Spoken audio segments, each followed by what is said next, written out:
মিন সাবরিন নবী সাল্লাল্লাহু আলাইহি ওয়াসাল্লাম ফি দাওয়াতি ইলাল্লাহ, তথা আল্লাহ রাসূল সাল্লাল্লাহু আলাইহি ওয়াসাল্লাম দ্বীনের দাওয়াত দিতে যে সমস্ত যেভাবে ধৈর্য ধরেছেন, ধৈর্যের পরাকাষ্ঠা প্রদর্শন করেছেন, তার কিছু উদাহরণ।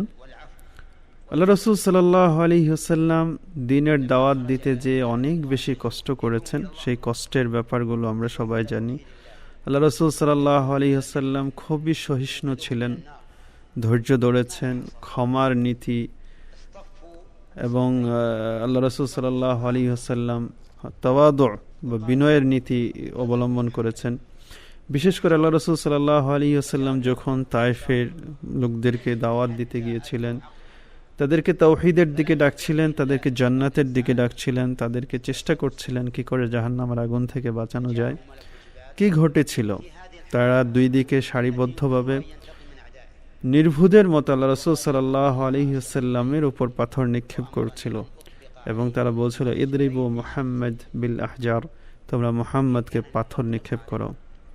তারা পাথর নিক্ষেপ করতে থাকলো। আল্লাহ রাসূল সাল্লাল্লাহু আলাইহি ওয়াসাল্লামের পায়ের গোড়ালি রক্তাক্ত হয়ে গেল। আল্লাহ রাসূল সাল্লাল্লাহু আলাইহি ওয়াসাল্লাম কয়েক ঘন্টা পর তিনি সম্বিত ফিরে পেলেন, জ্ঞান ফিরে আসলো।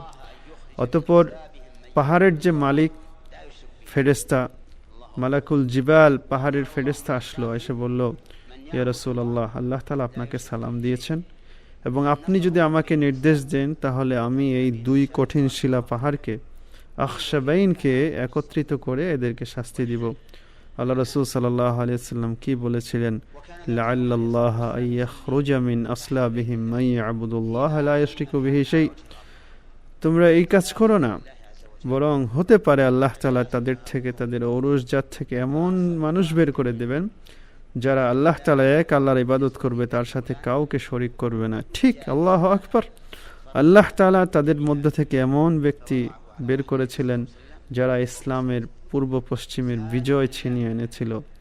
আল্লাহ তাআলা, আল্লাহ রাসূল সাল্লাল্লাহু আলাইহি ওয়াসাল্লাম সবর করেছিলেন, সবরের পরিণতি ছিল অনেক বেশি উত্তম। ঠিক একইভাবে আল্লাহ রাসূল সাল্লাল্লাহু আলাইহি ওয়াসাল্লাম একদিন কাবার চত্বরে সিজদারত অবস্থায় ছিলেন। মক্কার সেই নির্বোধ কাফেরগুলো বলছিল যে অমুক কওমের জবেহকৃত ওটের নাড়িভুড়িগুলো কে আছে যে এনে মুহাম্মদ সাল্লাল্লাহু আলাইহি ওয়াসাল্লামের উপরে রেখে দিতে পারবে। রেখে দেওয়া হয়েছিল। ফাতেমা রাদিয়াল্লাহু তাআলা আনহা এসে তার থেকে এই ওটের নাড়িভুড়ি সরিয়ে তারপরে ওনাকে উঠিয়েছিলেন। আল্লাহ রাসূল সাল্লাল্লাহু আলাইহি ওয়াসাল্লাম দ্বীন প্রচার করতে যে এরকম কষ্ট করেছিলেন। মক্কার লোকজন এত কষ্ট দেওয়া সত্ত্বেও আল্লাহ রাসূল সাল্লাল্লাহু আলাইহি ওয়াসাল্লাম হিজরত করেন নাই। সকল মুসলমানগণ হিজরত করেছে। আল্লাহ রাসূল সাল্লাল্লাহু আলাইহি ওয়াসাল্লাম ততক্ষণ পর্যন্ত হিজরত করেন নাই যতক্ষণ পর্যন্ত না আল্লাহ তাআলা স্বয়ং তাকে হিজরতের নির্দেশ দিয়েছিলেন। আল্লাহ রাসূল সাল্লাল্লাহু আলাইহি ওয়াসাল্লাম দ্বীন প্রচার প্রসারে এত বেশি সবর করেছেন। আল্লাহ তাআলা ওনাকে আমাদের পক্ষ থেকে উত্তম জাযা দান করুন, আমিন।